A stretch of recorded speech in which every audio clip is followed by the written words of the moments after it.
We are here today because Facebook's business model is rotten at its core. And the proof of that is what it's doing to our kids. Facebook knows that it's harming kids.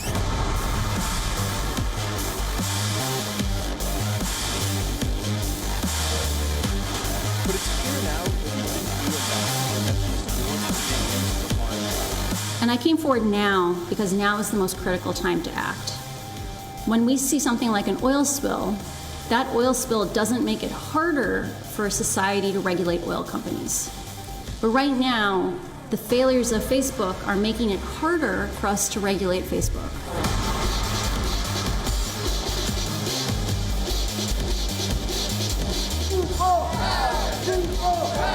Jeff Bezos, the former CEO, went to space, came back, said thank you for paying for it. That was a slap in the face to everybody. So what this company represents is putting profits above people.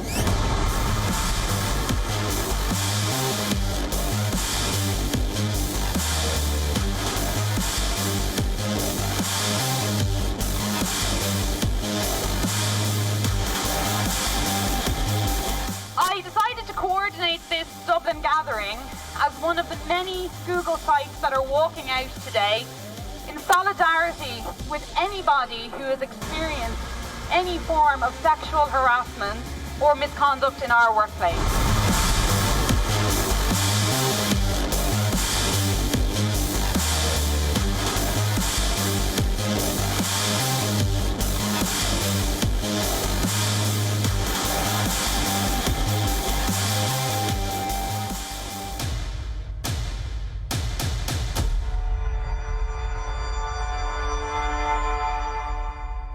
I think there is a view inside the company that safety is a cost center. It's not a growth center, which I think is very short term in thinking.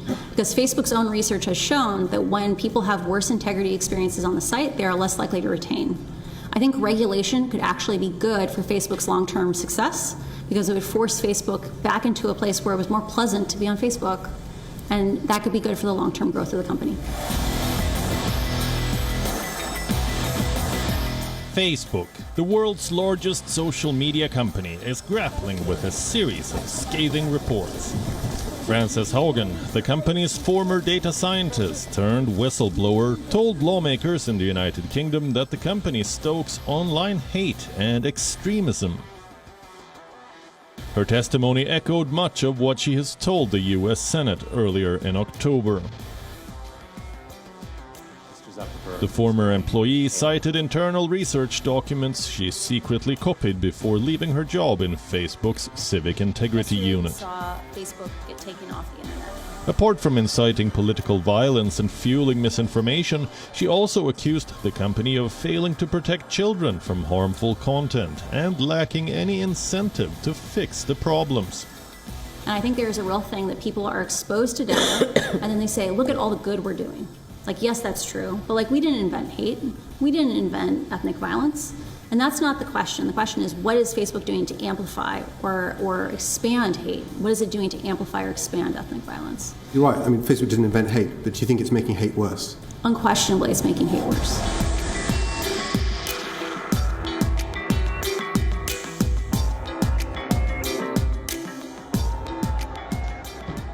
For example, look at this.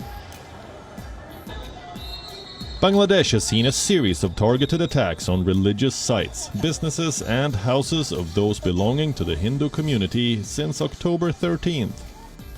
The week-long spate of violence left 6 people dead. The clashes erupted following rumors and fake news spread through Facebook. The viral photo showed a copy of the Quran placed at the knee of a Hindu deity during the Durga Puja festival. Experts suspect the Facebook post that many Muslims found offensive was deliberately aimed at inciting a mob.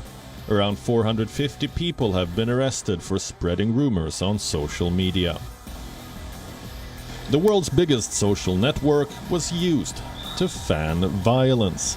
But what did Facebook do to stop it? Nothing. This is not the first time Facebook has chosen to look the other way. India is a very special and important country for us. Millions of people here use our products every day to stay in touch with friends and family, whether it's a WhatsApp message or a Facebook post or a photo on Instagram. And millions of small businesses across the country use WhatsApp Business and Messenger to reach customers, manage orders, and grow their businesses.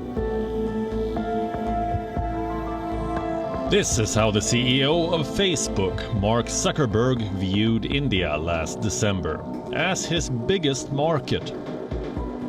Right now, there are over 340 million Facebook users in India alone. But even in Facebook's strongest foothold, the social media network has been accused of misusing its platform. Internal documents show that inflammatory content on Facebook was up 300% before the 2020 Delhi riots. This report states that Indian users are subject to a large amount of content that encourages conflict, hatred, and violence. Between February 23rd and February 26th, 2020, clashes had broken out between supporters of the Citizenship Amendment Act and those opposing it in northeast Delhi. At least 53 people were killed in the violence.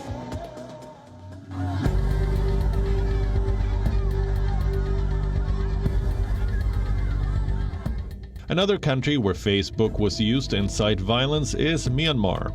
In 2018, it was revealed that genocide incited against Rohingyas started on Facebook. Hate speech propagated by the Myanmar military personnel exploded on the social media platform at the start of the Rohingya crisis. Thousands of posts by nationalist anti-Rohingya supporters gained traction online.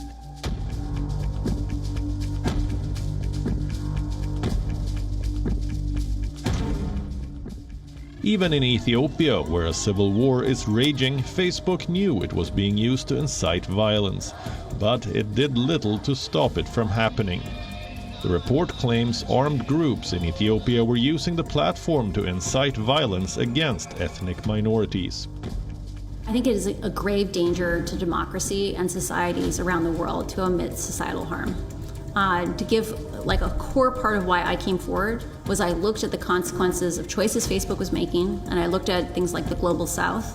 And I believe situations like Ethiopia are just part of the opening chapters of a novel that is going to be horrific to read, right? We have to care about societal harm, not just for the Global South, but our own societies.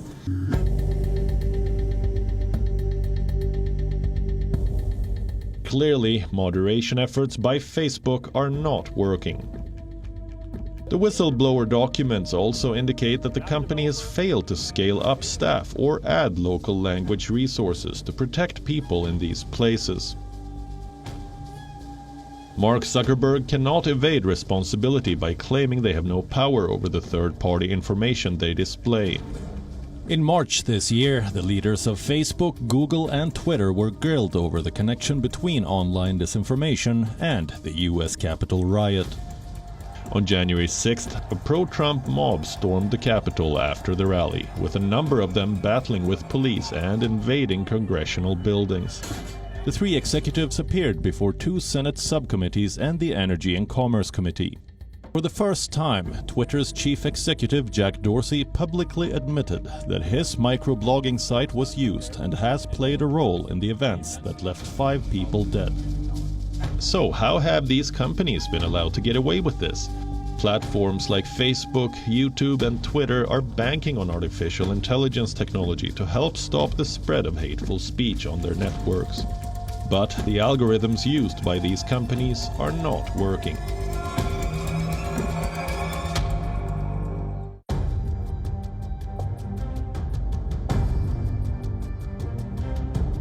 Tech giants are finally talking about keeping children safe online. Google is all set to introduce a new policy that will allow anyone under the age of 18 or their parent or guardian to request removal of their images from Google image search results. YouTube will be improving what it calls overly commercial videos from their children video app YouTube Kids. That means content that encourages kids to spend money will be erased. Facebook and Instagram too have announced that they would stop ad targeting minors. Apple is also looking into a software update that would help find, flag, and report potentially illicit content, such as child abuse imagery stored on people's phones. Are you wondering why these tech behemoths are suddenly so concerned about child safety? That's because they are now being cornered. For years they have chosen profit over children, lured them, trapped them, and failed to give them a safe environment. You cannot trust big tech with your kids. Parents of America cannot trust these apps with their children.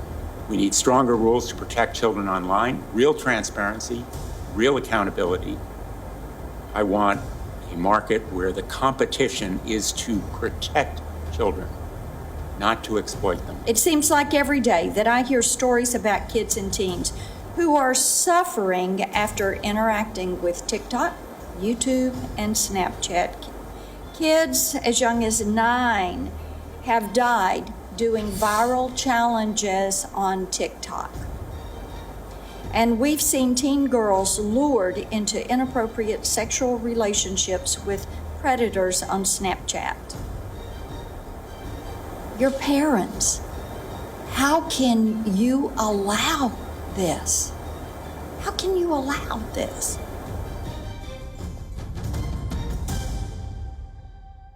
On the 26th of October, policy representatives from YouTube, Snap, and TikTok faced the US Congress and talked about how they protect kids online.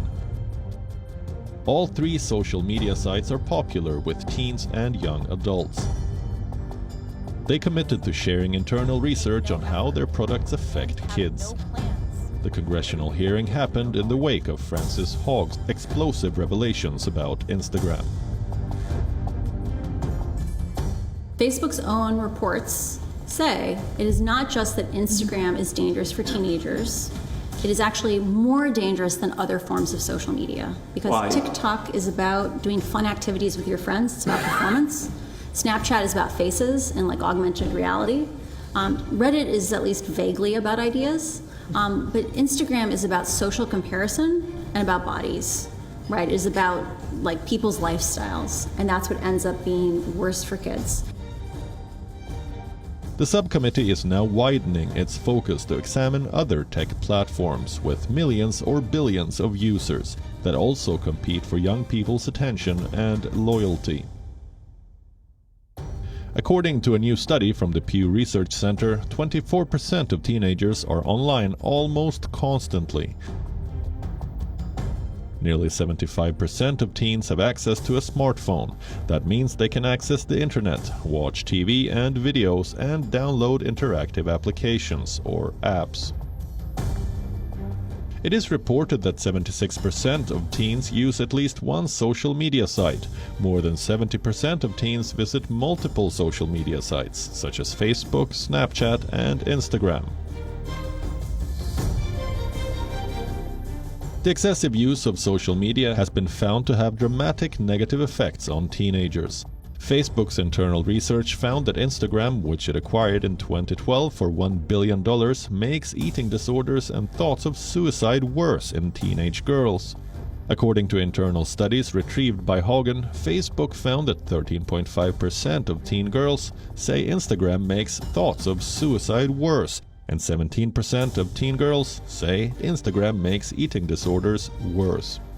Facebook downplayed its Instagram research, but the disclosures have already forced it to pause work on an Instagram Kids app, which was targeted at those younger than 13. Other companies too are now promising better regulations. But is it enough?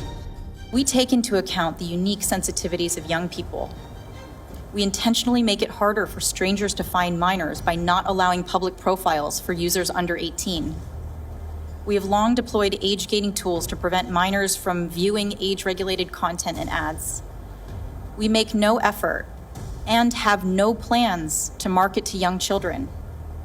Individuals under the age of 13 are not permitted to create Snapchat accounts, and if we find them, we remove them. Our child safety specific policies, which I describe in greater detail in my submitted testimony, prohibit content that exploits or endangers minors on YouTube.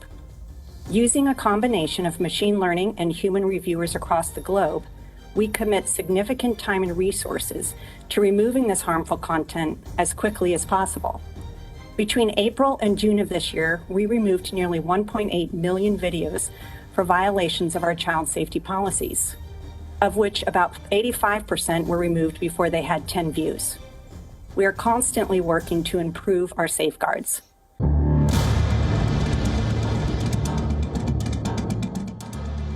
Former US Vice President Al Gore has launched a new fund management firm backed by Microsoft.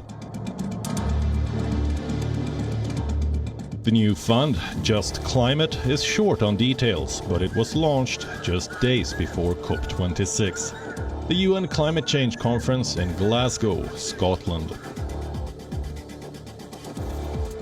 Microsoft co-founder Bill Gates, who recently wrote a book called How to Avoid a Climate Disaster, is attending the event. Major companies including Microsoft, Apple and Google are backing initiatives that will cut their environmental impact. They are making an effort to be seen as environmentally conscious and responsible. Listen up, people. Let me be real for a second. You've got a huge opportunity right now. As you rebuild your economies and bounce back from this pandemic, this is humanity's big chance. So here's my wild idea. Don't choose extinction. Save your species before it's too late. It's time for you humans to stop making excuses and start making changes. Last year, Microsoft announced it will be carbon negative by 2030. But climate activists are accusing it of hypocrisy. Greenpeace, an independent global campaigning network, says Microsoft is ignoring the leading cause of climate change, fossil fuels. Microsoft has contracts to help fossil fuel companies drill for more oil and gas.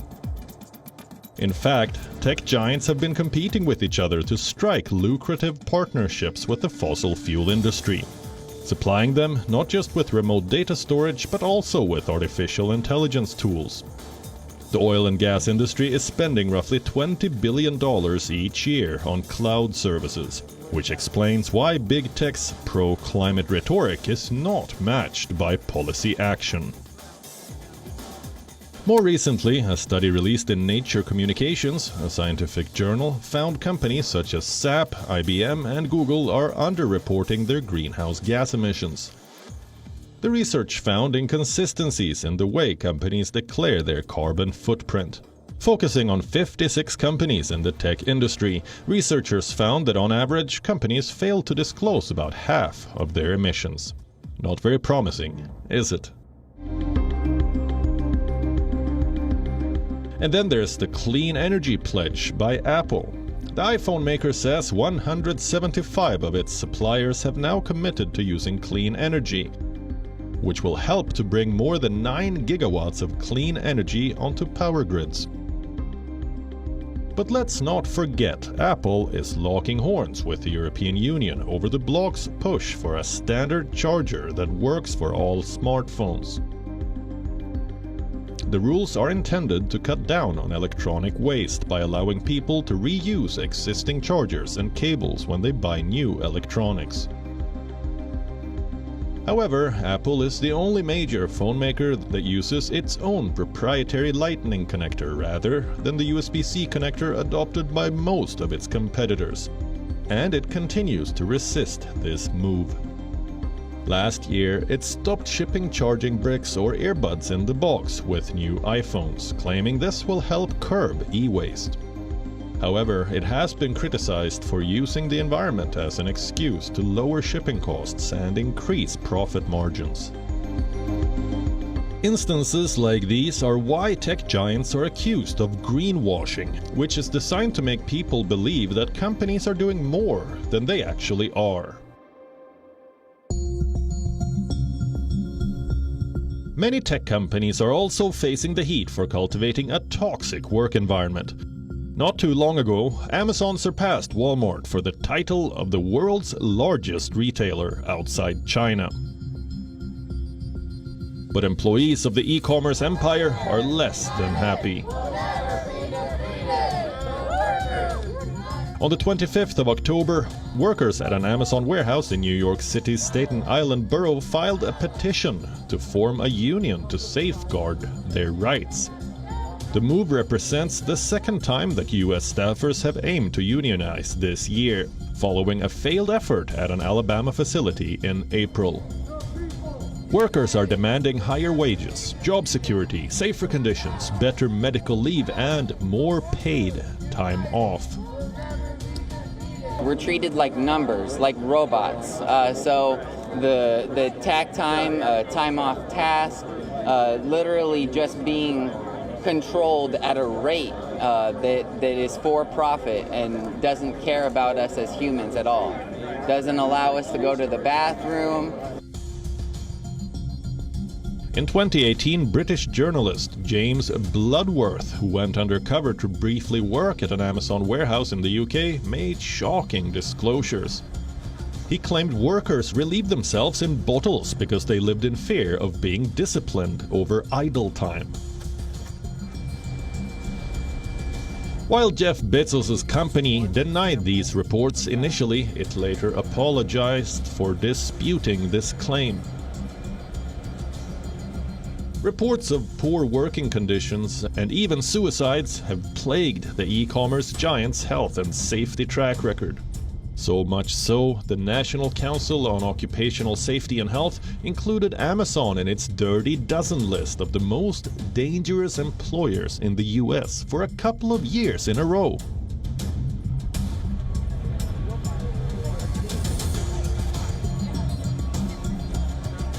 The 1st of November 2018, more than 20,000 Google employees and contractors staged a series of walkouts across the world. The reason? They were protesting against the company's handling of claims of sexual harassment, gender inequality, and systemic racism. Hey, hey, ho, ho! Cover-ups have got to go! The walkout came a week after it emerged. Google gave a $90 million severance package to its top executive Andy Rubin, but concealed details of sexual misconduct allegations against him.